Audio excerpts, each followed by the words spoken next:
always changing. Still your love remains the same. You are the one I put my trust in. Perfect are your ways. When the trials come around me, your hands are holding me. You are good, you are faithful.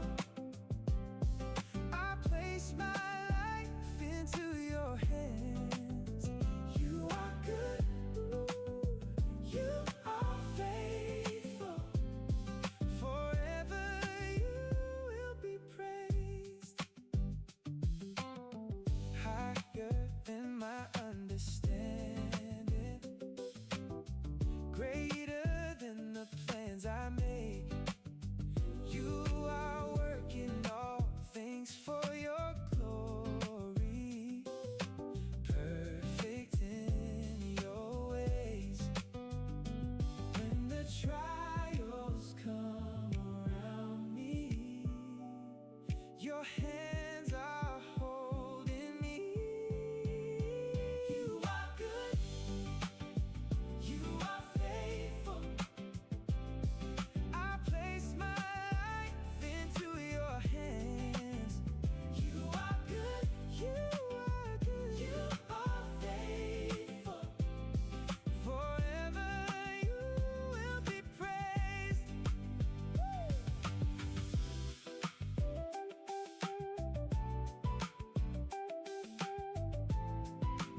우리 함께 일어나셔서 예배를 위해 기도하겠습니다.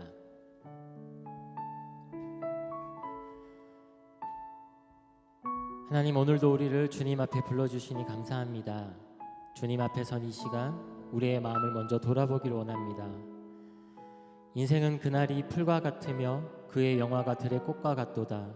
그것은 바람이 지나가면 없어지나니 여호와의 인자하심은 자기를 경외하는 자에게 영원부터 영원까지 이르리로다. 아멘. 우리는 영원하지 않은 것들에 대해 마음을 두고 살아갈 때가 많았습니다. 사라질 것들을 붙잡기 위해 애쓰고 변하는 환경에 마음을 빼앗기며 흔들리는 현실 속에서 함께 흔들렸던 우리의 연약함을 고백합니다. 우리의 삶은 들의 꽃과 같고 바람 앞에 풀과 같은 존재임을 알면서도 마치 영원할 것처럼 오늘만을 붙들고 살아왔음을 고백합니다. 그러나 주님, 변하는 것은 우리의 삶이지만 변하지 않는 것은 주님의 사랑이었음을 믿습니다. 우리의 걸음이 흔들릴 때에도 주님의 인자하심은 우리를 떠나지 않았고 우리의 믿음이 연약할 때에도 주님의 신실하심은 언제나 우리보다 앞서 있었습니다. 하나님, 우리의 시선이 잠시 있다 사라질 것에 머물지 않게 하시고 영원하신 주님을 바라보게 하여 주옵소서. 우리의 마음이 세상의 기준으로 흔들리기보다 주님의 변함없는 사랑 위에 굳게 서게 하시고 오늘의 형편보다 영원한 약속을 더욱 신뢰하는 믿음을 허락하여 주옵소서. 오늘 우리가 드리는 예배도 우리의 정성과 열심을 드러내는 시간이 아니라 영원하신 하나님 앞에 겸손히 우리의 삶을 맡겨드리는 예배가 되게 하소서. 이 시간 말씀으로 우리의 마음을 새롭게 하시고 들풀과 꽃 같은 인생을 붙드시는 주님의 인자하심 안에서 참된 쉼을 누리게 하여 주옵소서. 영원부터 영원까지 변함없이 우리를 사랑하시는 주님만을 바라보며 함께 예배를 위해 기도하겠습니다. 하나님 아버지, 은혜를 감사합니다. 우리 가운데 함께 하시고 말씀하시는 하나님의 그 크신 사랑과 은혜가 오늘도 예배 가운데 있음을 고백합니다. 하나님 아버지, 오늘 우리를 불러주신 이곳 가운데 온 마음을 다하여 주님 앞에 나아갈 수 있도록 하나님 아버지, 우리의 있는 모습 그대로 주님 앞에 드리며 나아가는 시간이 될 수 있도록 주님 인도하시고 함께하여 주시옵소서. 우리를 부르신 하나님의 그 사랑의 신뢰함으로 하나님, 오늘도 이 시간 우리가 주님 앞에 설 수 있음을 고백합니다. 하나님, 우리의 의와 공로가 아닌 하나님, 우리를 구원하신 그 사랑으로 말미암아 오늘 우리에게 말씀하시고 인자하신 주님을 기대함으로 예배 가운데 나아갑니다. 예배하는 모든 자들의 마음을 붙들어 주시고 한 명 한 명의 인생 가운데 찾아와 주시며 하나님 아버지, 오늘의 우리에게 허락해 주시는 말씀을 통하여서 새롭게 힘입어 우리의 삶을 통하여서도 주의 말씀을 이루며 살아가는 인생들이 될 수 있도록 주님 축복하시고 함께하여 주시옵소서. 하나님, 우리를 거룩히 하실 주님의 은혜와 사랑을 기억합니다. 아버지, 이 시간 가운데 주님 함께하여 주시옵소서.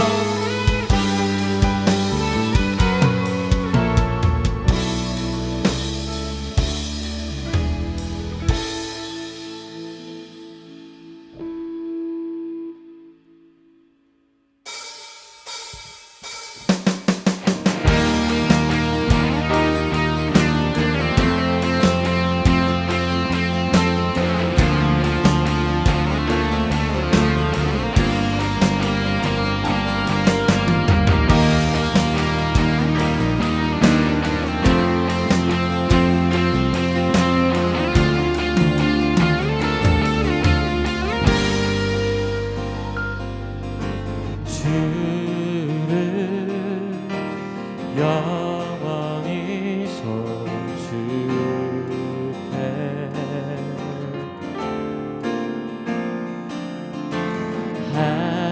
항상 주 의지하리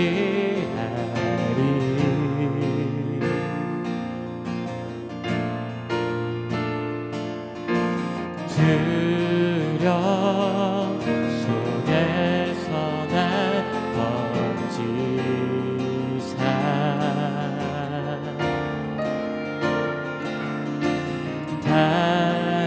단성 위에 날 세우셨네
묵상하며 처음부터 다시 한번 고백하겠습니다.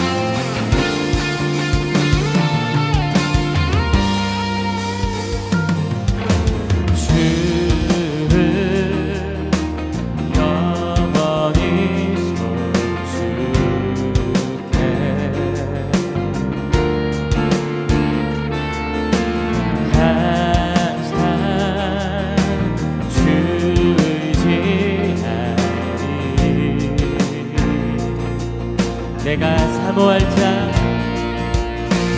내가 사모할 자 오직 주. 주와 같은 분 없네. 주와 같은 분 없으리.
한 번 더 선포하며 고백합니다. 고운 내 방패 힘과 내 기억 구원자 피난처 강한 성부 언제나게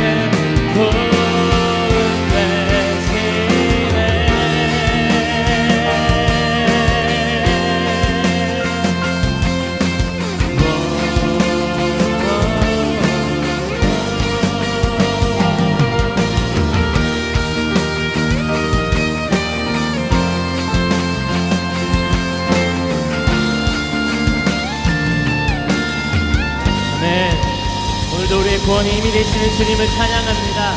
우리에게 기쁨 되시는 주님만을 찬양합니다. 네. 우리 계속해서 박수치며 기쁨으로 주님을 선포하며 고백하겠습니다.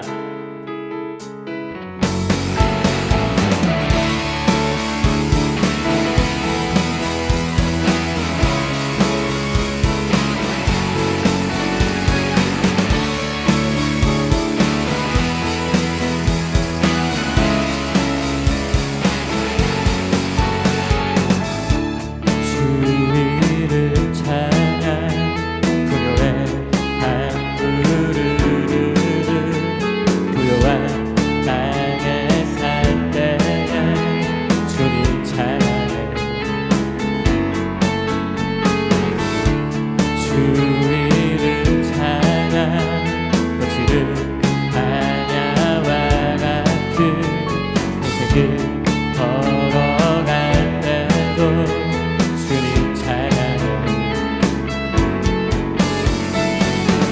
모든 축복 주신 주님 찬양하리.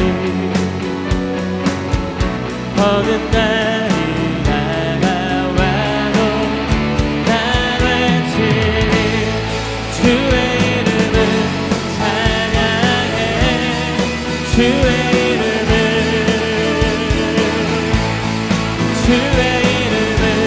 찬양해. 영화로운 주 이름 찬양. 주의 이름을 찬양해. 주의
우리의 목소리로 선포하며 고백합니다. 주의 이름을 찬양해, 주의 이름을, 주의 이름을 찬양해, 영화로운 주 이름 찬양, 주의 이름을 찬양해, 주의 이름을, 주의 이름을 찬양해, 영화로운 주의 이름을 찬양해, 주의 이름을 찬양해, 주의 이름을,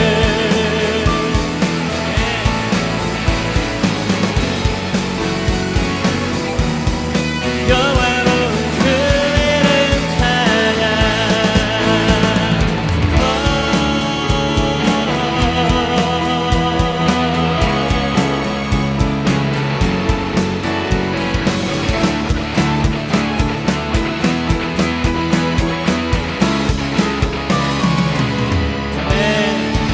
오늘도 우리 모든 찬양받기 앞당신 주님 앞에 영광의 박수를 올려드립니다.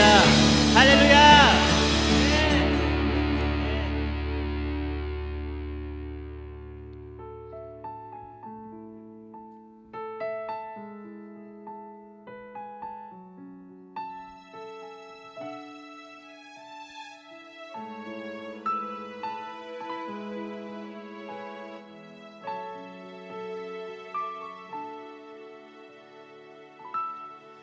온 땅에 주인 되신 주님이 내 이름 아시며 상한 맘 돌보네. 어둠을 밝히시는 새벽별, 방황하는 내 맘 주의 길 비추시네.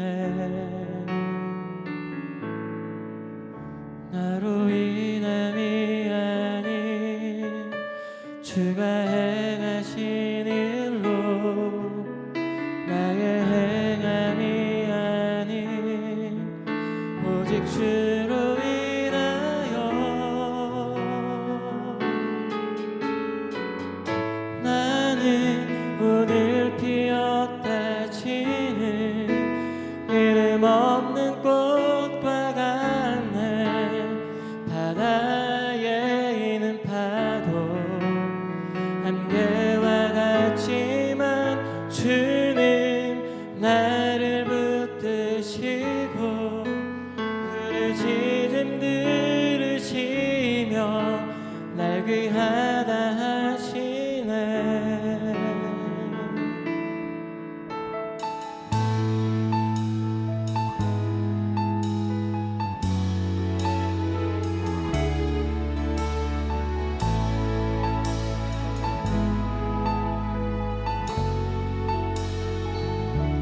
주님은 나의 죄를 보시고 사랑의 눈으로 날 일으키시네. 바다를 잠잠하게 하시듯 내 영혼의 폭풍 고요케 하시네. 나로 인함이 아닌 주가 행하신 일로, 나의 행함이 아닌 오직 주로 인하여 나는 오늘 피었다 지는 이름 없는 꽃과 같네.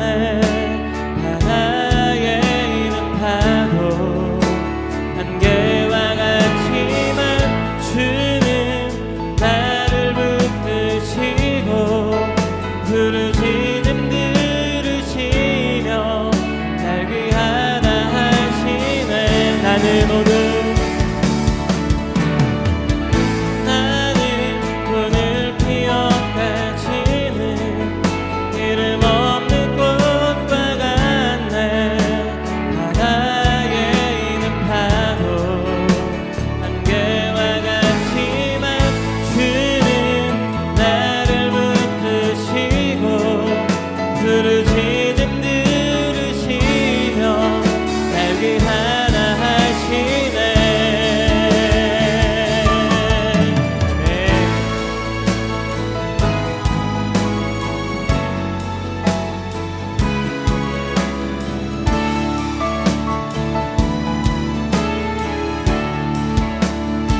오직 주로 인하여 나로 인함이 아닌 주가 행하신 일로 나의 행함이 아닌 오직 주로 인하여 나는 푸른 피었단 지는 이름 없는 꽃과 같네 바다에 있는 파도 안개와 같지만 주는 나를 붙드시고 부르짖음 들으시며 날 위하다 하시네 나는 오늘 피었다 치는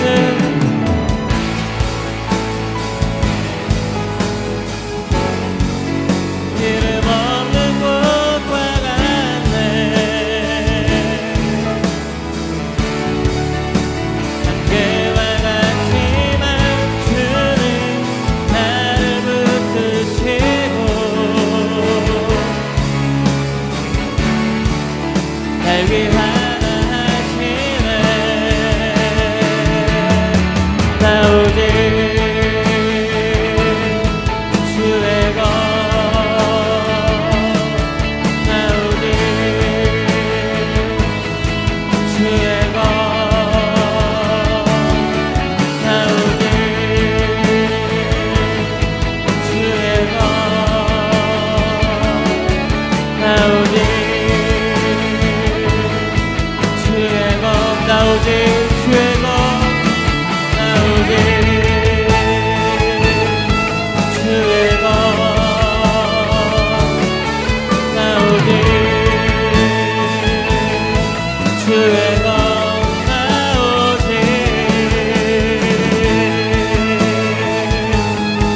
주의 것 나 오직 주의 것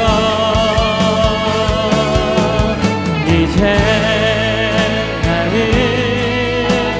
사람 아니요 사망에서 건지신 주의 자녀이니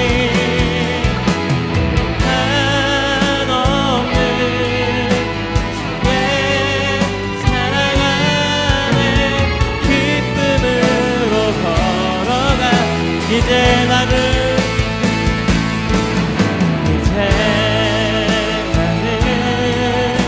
그 사람 아니요 사랑에서 주의 자녀이니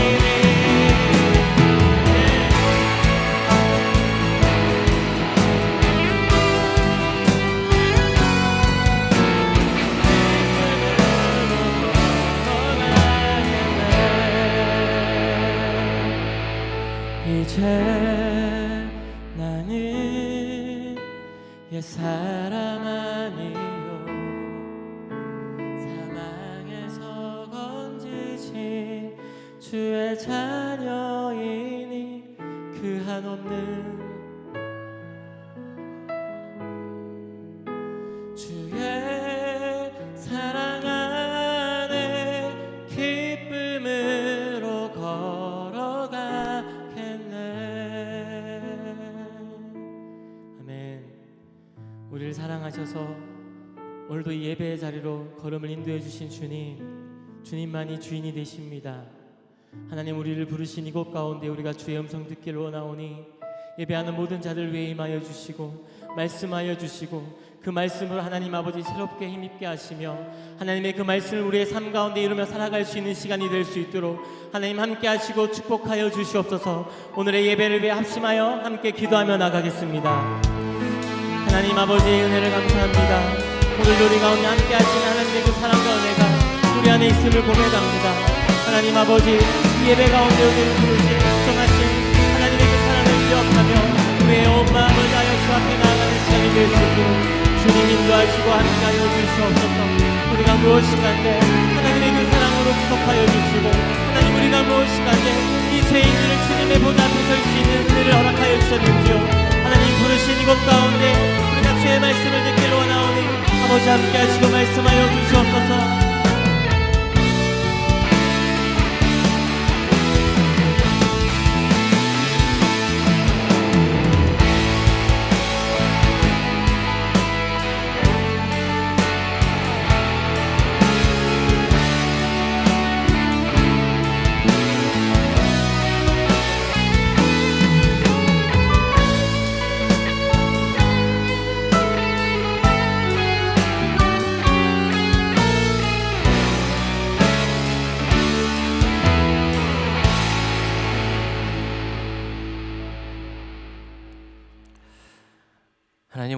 하나님을 찬양하고 높여드립니다. 이 모든 환경과 시간이 전적인 하나님 아버지의 은혜로 말미암음입니다. 오늘 우리의 찬양이 주님을 향한 그리고 세상을 향한 나의 결단이 되게 하시고 믿음의 선포가 되도록 성령 하나님 인도하여 주시옵소서. 오늘 이 시간 또 말씀을 통해 하나님의 위대하심과 크신 은혜를 더욱 깨닫게 하시고 그 깨달음을 가지고 삶으로 살아낼 수 있도록 우리의 영과 육을 다스려 주시옵소서. 모든 것을 주님께 의탁합니다. 예수님의 이름으로 기도합니다. 아멘. 앉으셔서 오늘 본문 사무엘상 17장 1절에서 40절까지인데 그 중에서 몇 절만 좀 발췌해서 함께 읽도록 하겠습니다. 블레셋 사람들이 그들의 군대를 모으고 싸우고자 하여 유다에 속한 소고에 모여 소고와 아세가 사이에 에베스담밈에 진침해 이스라엘 사람들이 모여서 엘라 골짜기에 진치고 블레셋 사람들을 대하여 전열을 벌였으니 블레셋 사람들의 진영에서 싸움을 도두는 자가 왔는데 그의 이름은 골리앗이요 가드 사람이라. 그의 키는 6규빗 한 뼘이요 머리에는 놋투구를 썼고 몸에는 비늘 갑옷을 입었으니 무게가 놋 5천 세겔이며 그의 다리에는 놋 각반을 쳤고 어깨 사이에는 놋 단창을 메었으니 그 창 자루는 배틀채 같고 창날은 철 600세겔이며 방패 든 자가 앞서 행하더라. 그가 서서 이스라엘 군대를 향하여 외쳐 이르되 너희가 어찌하여 나와서 전열을 벌였느냐? 나는 블레셋 사람이 아니며 너희는 사울의 신복이 아니냐? 너희는 한 사람을 택하여 내게로 내려보내라. 그가 나와 싸워서 나를 죽이면 우리가 너희의 종이 되겠고 만일 내가 이겨 그를 죽이면 너희가 우리의 종이 되어 우리를 섬길 것이니라. 다윗이 곁에 서 있는 사람들에게 말하여 이르되 이 블레셋 사람을 죽여 이스라엘의 치욕을 제거하는 사람에게는 어떠한 대우를 하겠느냐? 이 할례 받지 않은 블레셋 사람이 누구이기에 살아계시는 하나님의 군대를 모욕하겠느냐? 다윗이 사울에게 말하되 그로 말미암아 사람이 낙담하지 말 것이라. 주의 종이 가서 저 블레셋 사람과 싸우리이다 하니 손에 막대기를 가지고 시내에서 매끄러운 돌 5을 골라서 손에 물매를 가지고 블레셋 사람에게로 나아가니라. 아멘. 이번 주부터 한 4주나 5주에 걸쳐서 다윗의 얘기를 좀 나눠볼까 합니다. 그 중에서 오늘은 그 첫 시간으로 다윗의 소년의 시대 때 있었던 일을 좀 살펴보겠습니다. 다윗이 소년의 시기에 겪은 가장 유명한 일화는 단연코 골리앗과의 대결이었을 것입니다. 우리가 어렸을 때부터 많이 들었던 얘기이지요. 오늘은 그 다윗과 골리앗의 대결을 좀 더 살펴보면서 이 험악한 시기에 다윗이 무엇을 붙들고 나아갔는지 그리고 하나님이 어떤 계획을 가지고 계셨는지를 좀 나눠보겠습니다. 기원전 한 1200년경 전쯤에, 그러니까 다윗이 태어나기 150년 전입니다. 그때 고대 근동은 세 강대국들이 분할해서 통치하고 있었습니다. 제가 성경의 내용을 이렇게 전할 때 고대 근동이라는 말을 자주 쓰는데 성경의 배경이 바로 고대 근동 지역입니다. 그래서 고대 근동이라고 하면 지금의 튀르키예 지역, 성경에는 소아시아라고 기록이 돼 있고요. 그 다음에 이스라엘과 그 옆에 요르단, 위에 뭐 레바논, 시리아, 아래에 이집트, 그 정도의 나라의 영역들을 고대 근동이다 생각하시면 좋을 것 같습니다. 뭐 좀 넓게는 이란까지도 포함할 수 있을 텐데요. 아무튼 이란이 바사, 페르시아죠. 그 고대 근동을 이 세 개 나라가 다스리고 있었는데, 강대국이 있었는데 그 중에서 지금의 튀르키예 지역을 히타이트라는 대제국이 강한 왕권으로 통치하고 있었습니다. 그런데 그 히타이트 대제국이 갑자기 망하게 되는 것이죠. 그 이유들 중에 하나는 기후의 급격한 변화로 흉작이 계속 일고, 두 번째는 무역로가 파괴되면서 경제가 급격히 쇠퇴했고, 그 다음에 가장 큰 이유가 그 지중해와 에게에서 일어난 바다민족이라는 세력이 있습니다. 우리가 쉽게 이해하기 위해서는 바이킹 바이킹과 같은 그런 세력인데요. 민족들의 연합체를 이룬 이 바다 민족이 갑자기 생성돼서 남하하면서 그리스를 공격하고 히타이트를 공격해서 이 히타이트가 허무하게 멸망하게 됐습니다. 그런데 이 바다 민족의 세력이 더 파죽지세로 밑으로 내려오면서 이집트까지 공격을 하는 것이죠. 근데 이집트는 이 전쟁에서 모든 것을 걸고 싸워서 간신히 승리하게 됩니다. 그래서 이 전쟁에서 지고 난 이 바다 민족이 세력이 급격히 쇠퇴하게 되는데 그들 중에서 일부가 가나안의 남서부 지역, 지금의 가자 지구라고 할 수 있죠. 성경에는 가사, 뭐 아스돗, 아스드롯, 뭐 에그론, 가드 지역이라고 5개의 성읍을 말하고 있는데 블레셋이라는 이름으로 정착을 하게 됩니다. 이 블레셋이라는 나라는 아브라함 때부터도 있었지만 아브라함 때 있었던 그 블레셋의 민족이 계속 명맥을 이어서 다윗 시대의 블레셋을 이루고 있는 것은 아닙니다. 그러니까 성경에서는 그냥 통상 그 지역에 살고 있었던 민족을 블레셋이다 이렇게 통칭한 것 같습니다.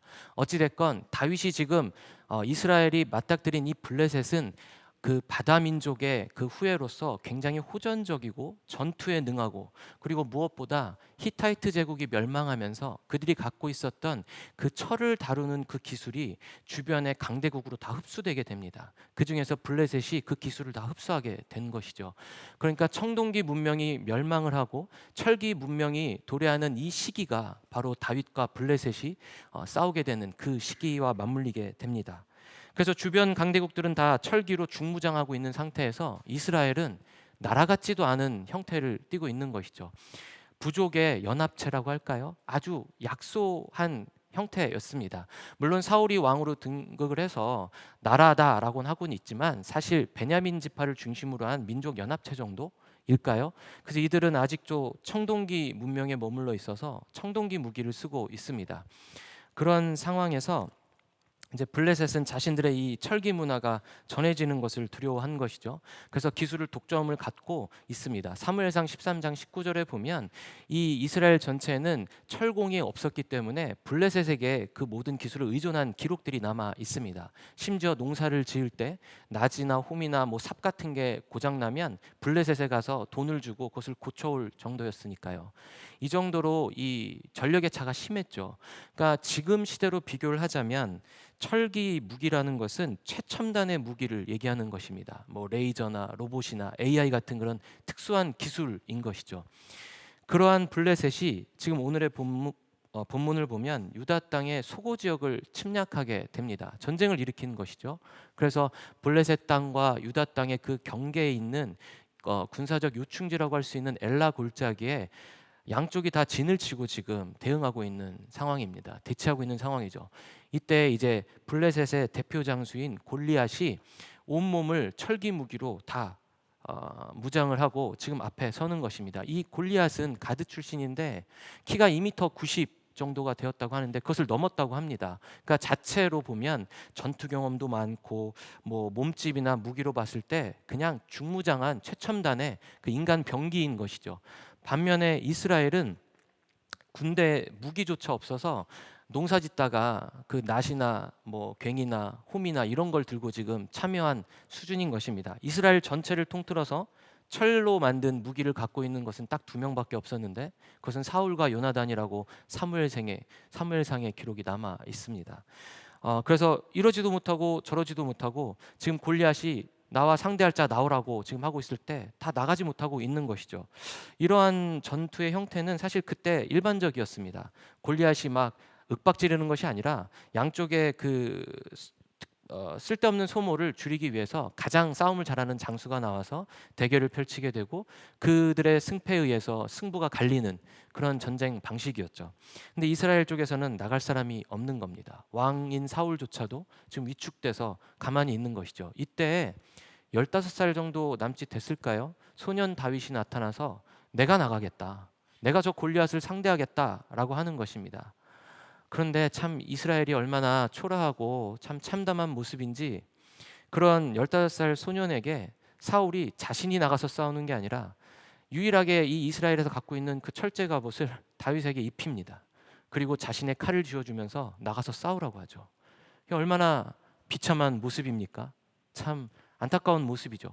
근데 다윗이 이렇게 몇 걸음 걸어보다가 몸에 맞지 않아서, 익숙하지 않아서 못 움직이겠습니다 하면서 그 갑옷을 벗어버립니다.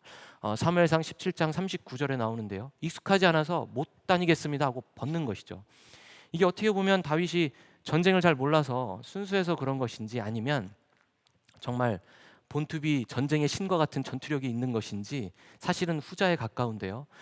그래서 이것을 벗어버리고 자신이 가장 익숙한 물맷돌을 들고 전쟁에 나가게 되는 것이죠. 골리앗을 상대합니다.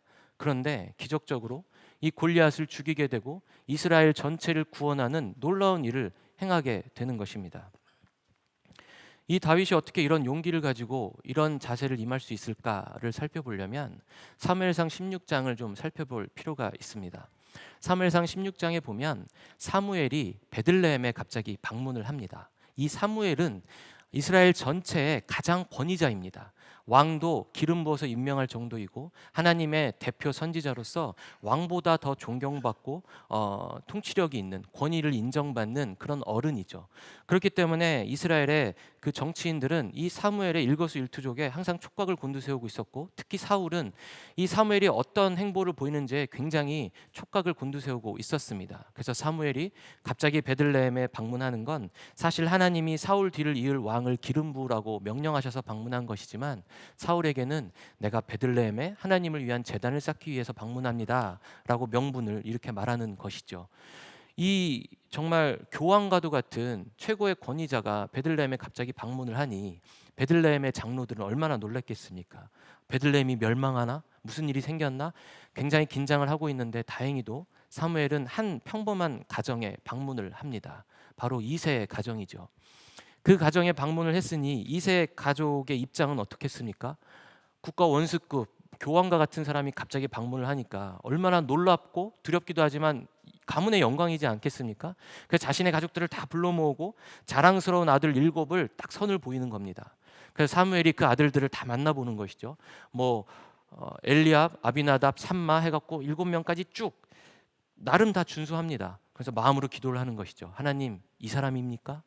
하나님이 아니다. 그러면 이 둘째입니까? 아니다. 그럼 이 셋째입니까? 아니다. 끝까지 해서 7째까지 다 했는데 하나님이 아니다 그러시니까 좀 이상하죠. 아들이 이게 다인데. 그래서 이제 사무엘이 이새한테 물어보는 겁니다. 여기에 모인 아들이 다입니까? 다냐라고 묻자 이새가 그제서야 사무엘상 16장 11절에 나와 있는데, 사실은 제게 막내가 하나 있는데 그 아들놈은 지금 들판에서 양을 지키고 있습니다. 이렇게 말을 하는 겁니다. 이게 그냥 이렇게 쑥 지나갈 수 있는 구절 같지만 사실 굉장히 슬픈 구절입니다.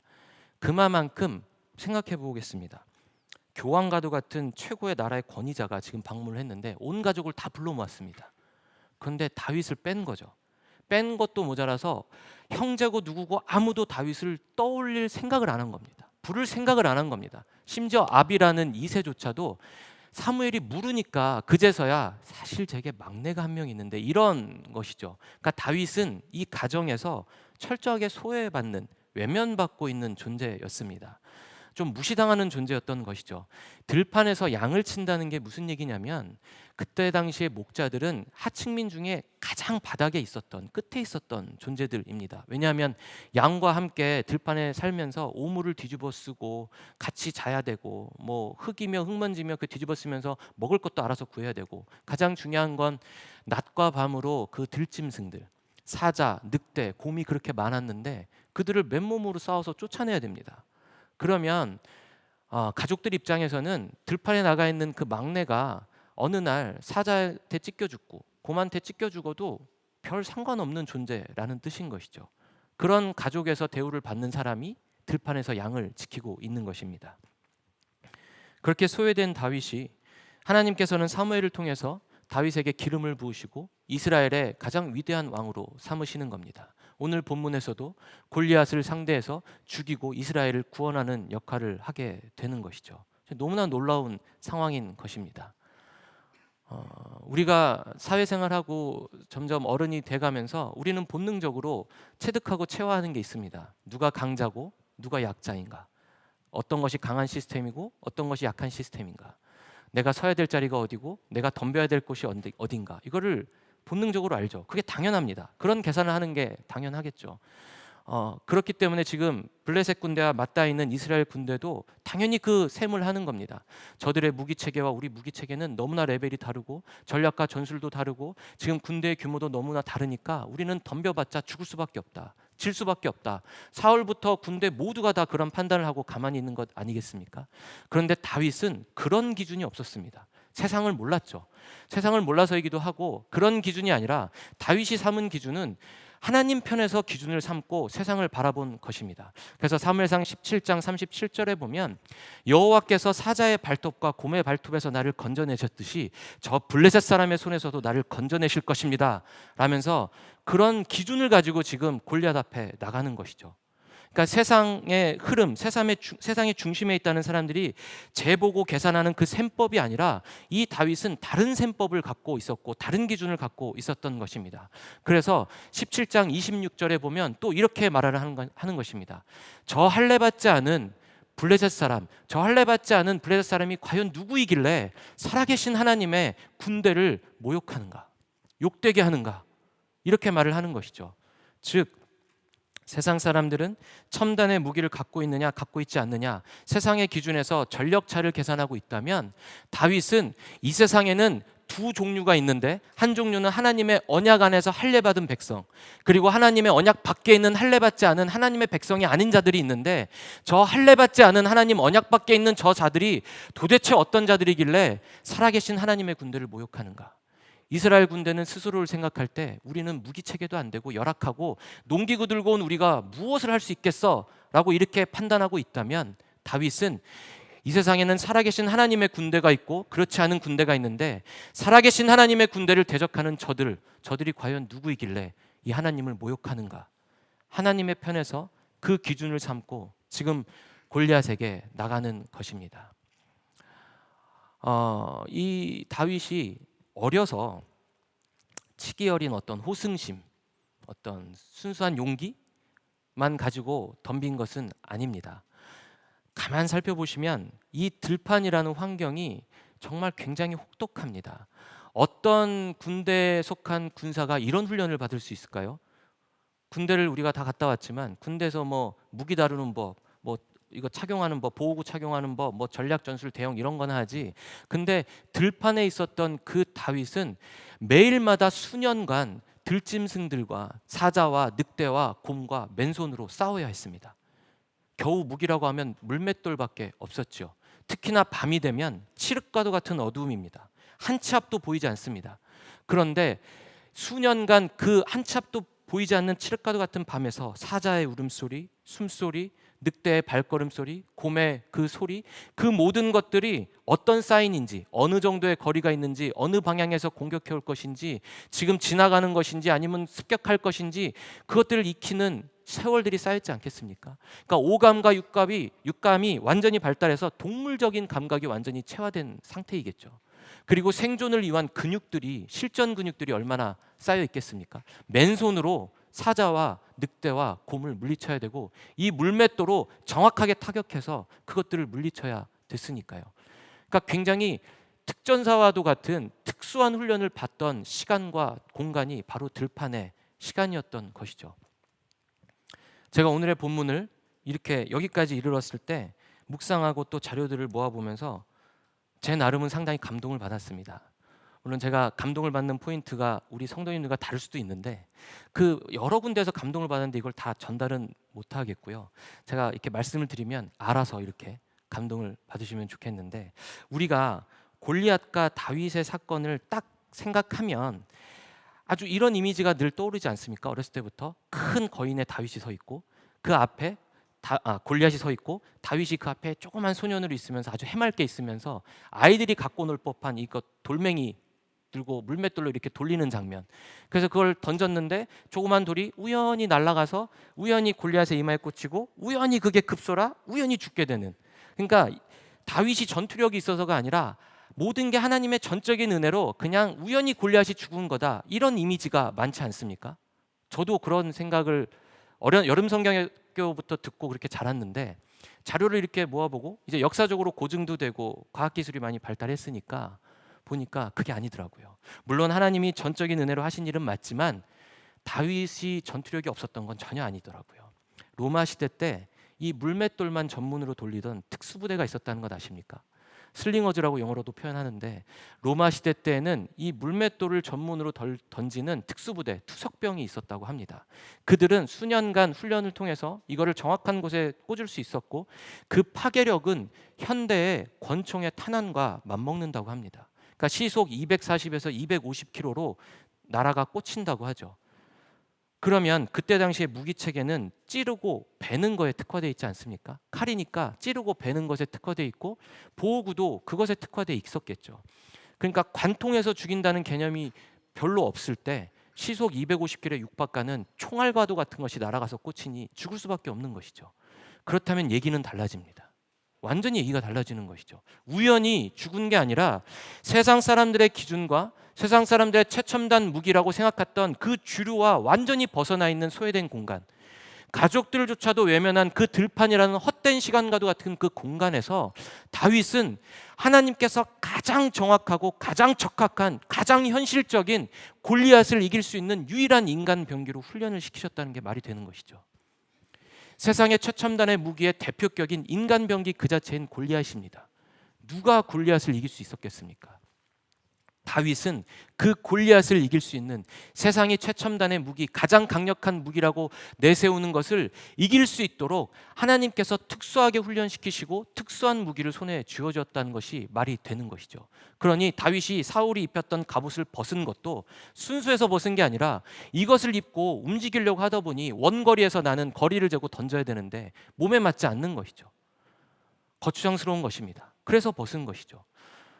저는 이 지점에 이르니까 너무나 감동이 되더라고요. 아, 우리가 비현실이라고 여기는 것, 이것은 그냥 기적과도 같은 일이야 여기는 것이 하나님께는 비현실이 아니라 지극히 현실적인 일이구나.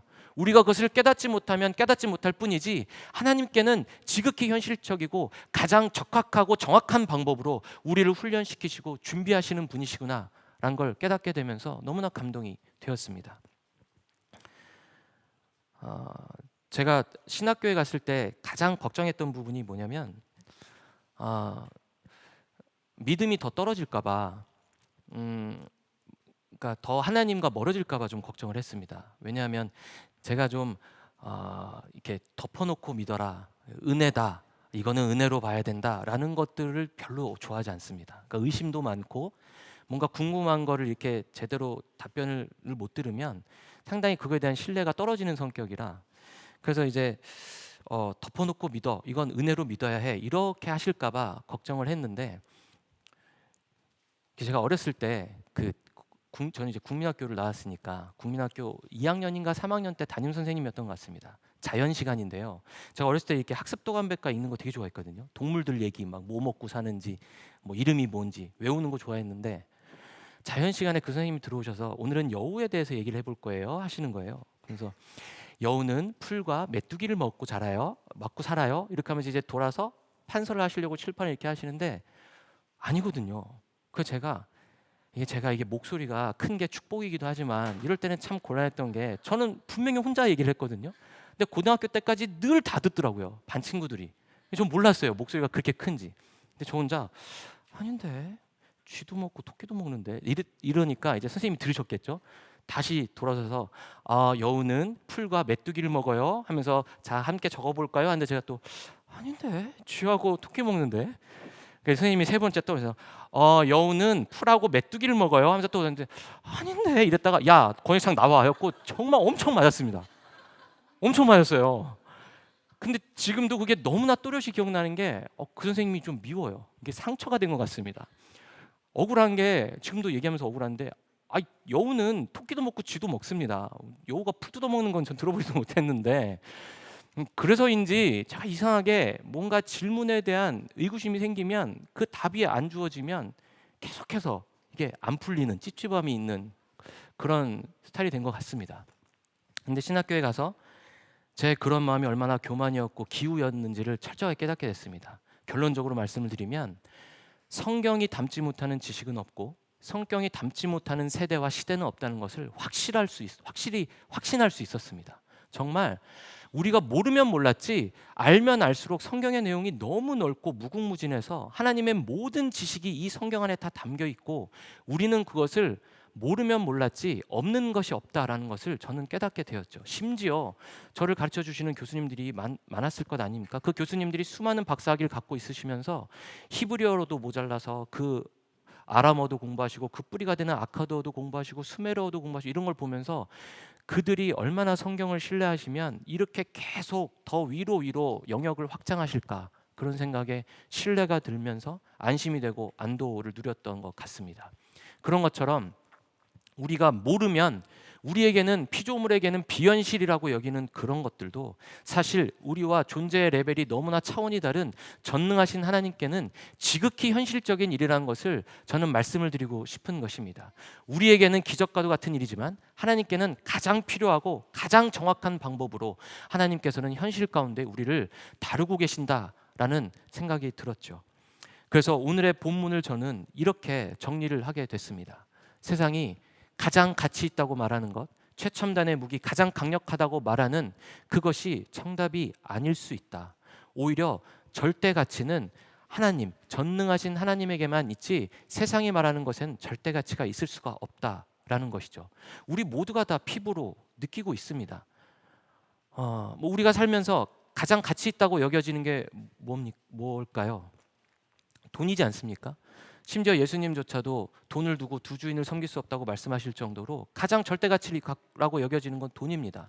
그런데 사실 그 돈도 우리 인간 사회가 가치를 부여하고 신용을 부여하니까 그게 돈의 값어치를 하는 것이지, 만약에 그것을 뛰어넘는 재해가 일어난다고 하면, 지진이나 어떤 일이 발생하면 이 돈이 휴지 조각밖에 더 되겠습니까?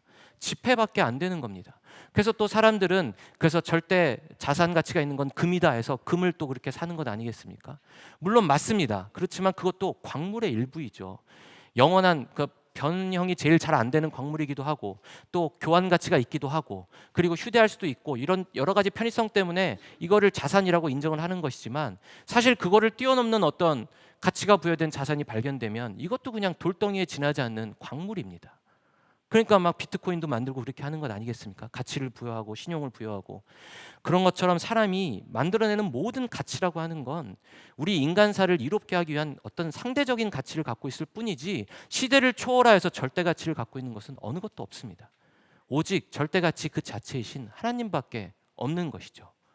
그렇기 때문에 우리가 살면서 들판 속의 다윗처럼 우리가 어떤 들판과도 같은 주류의 흐름에서 벗어나 있거나 혹은 소외된 장소이거나 헛된 시간을 보내는 것 같은 그런 느낌이 드는 삶을 보낸다 할지라도, 어쩌면 그 시간이 하나님께는 가장 필요하고 가장 정확하고 가장 적합한 방법으로 우리를 훈련시키시고 연단하시는 시간일 수 있음을 기억하시므로 하나님을 섣불리 판단하고 실망하지 않으셨으면 좋겠습니다.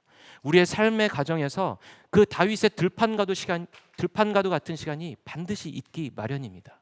그럴 때 우리가 소외된 것 같고 주류의 흐름에 속하지 못한 것 같다 할지라도, 오히려 그 메인 흐름, 세상을 이길 수 있는 그런 능력을 우리에게 심어주시고자, 하나님이 필요한 때 우리를 쓰시고자 우리를 연단하시는 시간이라고 생각하셨으면 좋겠습니다. 지금 어떠한 시간을 보내고 계십니까? 우리가 살면서 수많은 형태의 골리앗을 만나게 될 것입니다. 재정의 문제, 관계의 문제, 직장 내의 문제, 앞으로의 노후의 문제, 과거의 나의 죄의 문제, 여러 가지 문제들, 질병의 문제, 전방위적으로 다 골리앗과 같이 다가올 것입니다. 그런데 이 골리앗들은 하나의 공통점이 있습니다. 그것은 세상이 말하는 그 높은 가치라고 여기는 그 기준을 가지고, 그 권력을 가지고 우리를 끌어당긴다는 것이죠. 그러니 네가 나를 상대하려면 세상이 말하는 이 정도의 스펙은 있어야 돼. 이 정도의 돈은 있어야 돼. 이 정도의 관계는 있어야 돼. 이 정도의 힘은 있어야 돼. 이런 것들로 우리를 끌어당겨서 전장으로 불러냅니다. 하지만 우리가 살기 위해서 입고 있는 그것을 맞대응하려고 사울의 갑옷을 입고 있다거나 뭔가 대응하려고 다른 것을 준비하기보다는, 오히려 그 세상을 이길 수 있는 것은 전능하신 하나님을 믿는 그 믿음, 우리를 훈련시키고 계시다, 우리를 연단시키고 계시는 그 전능하신 하나님을 신뢰하는 것이 유일한 이길 수 있는 무기인 줄로 믿습니다. 그 들판에는 세상이 얘기하는 철로 만든 칼과 창과 방패 같은 것은 없지만, 그러나 그 들판에는 전능하신 하나님께서 직접 우리와 함께 하시면서 우리를 직접 훈련시키고 계신 줄을 믿으시기 바랍니다. 세상을 이길 수 있는 것은 성경에 분명히 믿음이라고 말씀하고 계십니다. 요한일서 5장 4절에 보면 무릇 아버지께로부터 난 자마다 세상을 이기느니라.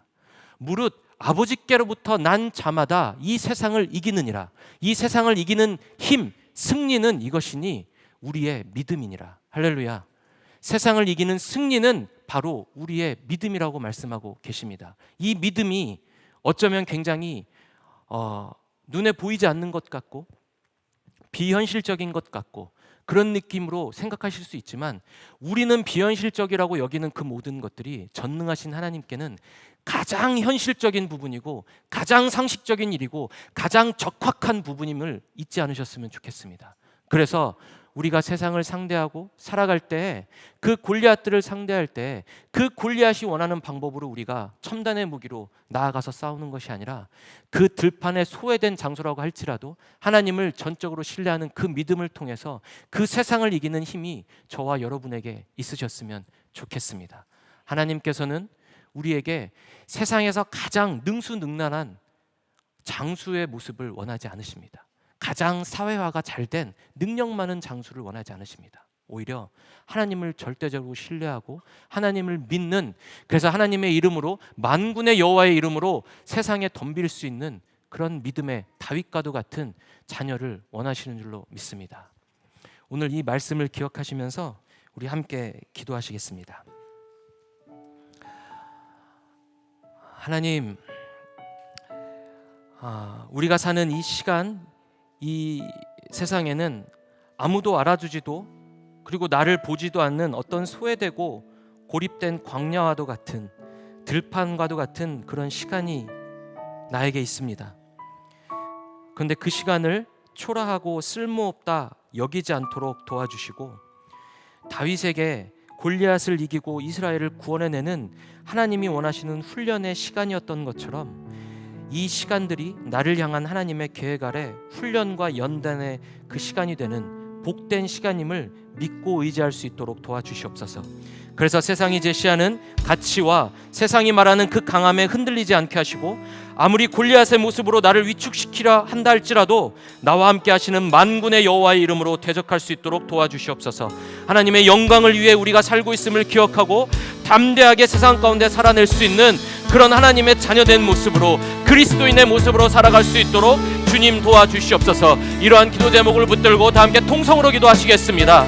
살아계셔서 역사하시는 하나님 아버지, 오늘 골리앗을 상대한 다윗의 모습을 봅니다. 가정에서조차도 소외된 그 다윗이, 그리고 세상의 흐름에서 완전히 벗어난 들판에 서 있는 그 다윗, 온갖 오물을 뒤집어 쓰고 정말 헛된 시간과도 같은 시간을 보내고 있는 그 다윗이 하나님께서 가장 필요한 용사로서 이 골리앗을 이기고 이스라엘을 구원에 이르게 하는 하나님의 절대적인 용사로서 세워내신 그런 가치 있는 시간임을 우리가 깨닫게 하시니 감사합니다. 하나님, 우리에게는 너무나 비현실적인 상황이고 우리에게는 정말 어려운 상황일 수 있으나, 하나님께는 그 모든 것들이 하나님 온전히 현실적인 상황이고 가장 정확하고 필요하고 적합한 상황임을 우리가 인지할 수 있도록 도와주시옵소서. 그래서 섣불리 하나님을 실망하고 판단하지 않게 하시고 오직 아버지 하나님을 믿는 그 믿음으로 세상을 상대할 수 있도록 도와주시옵소서. 하나님 아버지, 세상을 이길 수 있는 것은 세상이 말하는 능력이나 세상이 말하는 값어치나 세상이 말하는 첨단의 무기들이 아니라, 어떤 스펙이 아니라 아버지 하나님을 믿는 그 믿음이 세상을 이긴다고 말씀하셨으니, 아버지께로 날짜마다 세상을 이긴다고 말씀하셨으니, 우리가 그 다윗의 믿음을 쫓아 아버지 하나님을 믿는 그 믿음으로 골리앗을 상대할 수 있도록 도와주시옵소서. 우리가 붙들 것은 세상이 제시하는 칼과 창과 방패가 아니라 오직 만군의 여호와의 이름으로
잠잠히 하나님만 바라며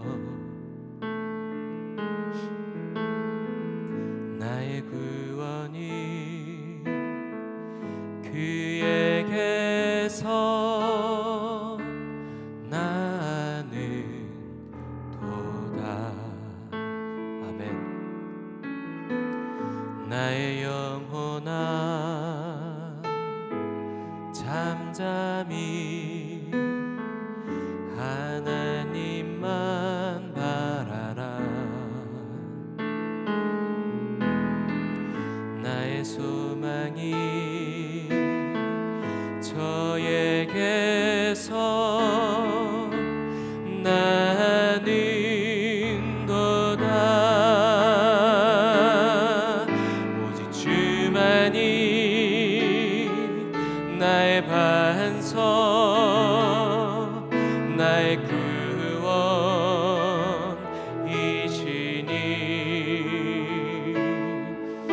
오직 주만이 나의 산성 내가 요동치 아니하리.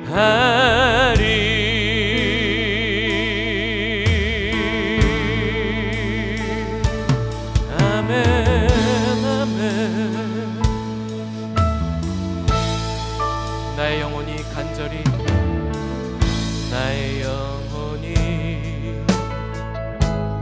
간절히 여호와를 갈망하며 나의 입술이 여호와를 찬양하리.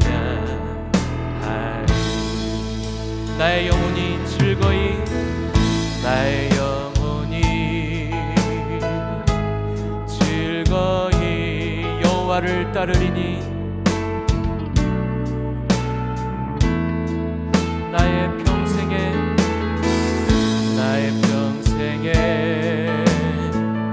여호와를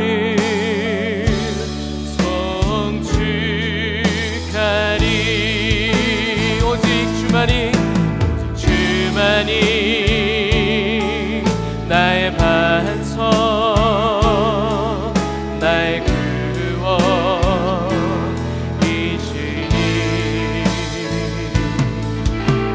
주만이 나의 산성 내가 요동치 아니하리. 아멘. 오직 주만이 나의 반석 나의 구원이시니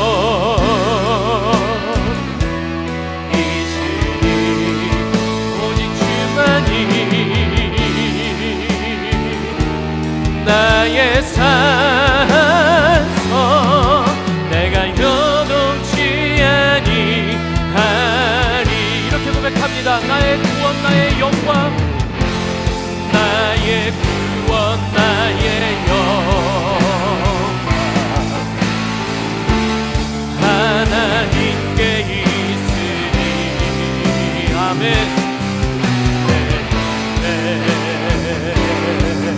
반석과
아니하리.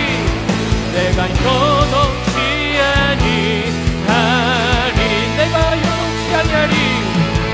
내가 요동치 아니하리.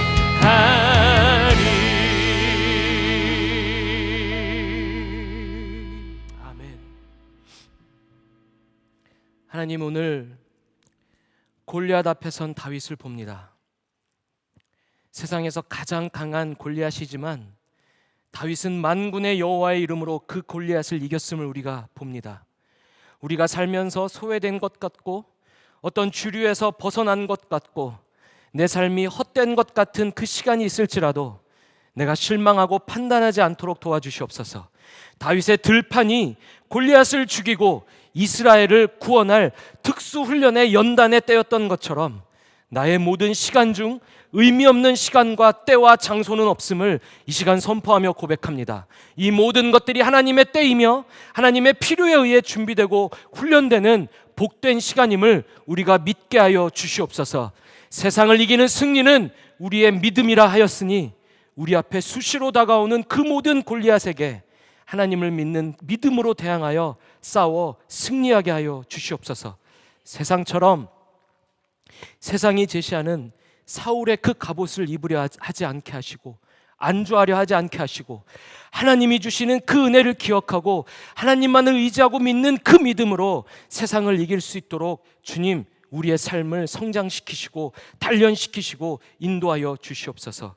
역사를 주관하시는 하나님, 외모보다 중심을 보시는 하나님, 오직 하나님만이 절대 가치가 있으시고 모든 것의 진리가 되시며 전능하신 주인이 되심을 이 시간 선포하며 나가오니 하나님, 주를 믿는 이 모든 우리의 고백들, 이 예배가 아버지 하나님께는 기쁨이 되며 우리에게는 세상을 살아간 능력과 힘과 또한 기쁨과 선포가 될 수 있도록 한 주간의 삶을 붙들어 주시옵소서. 이제는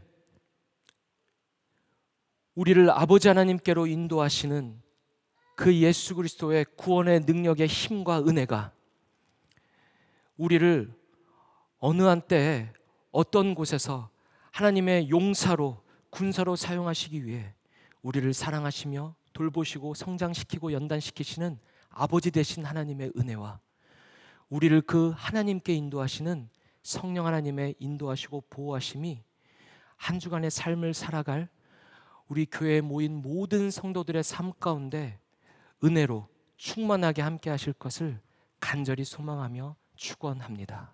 아멘.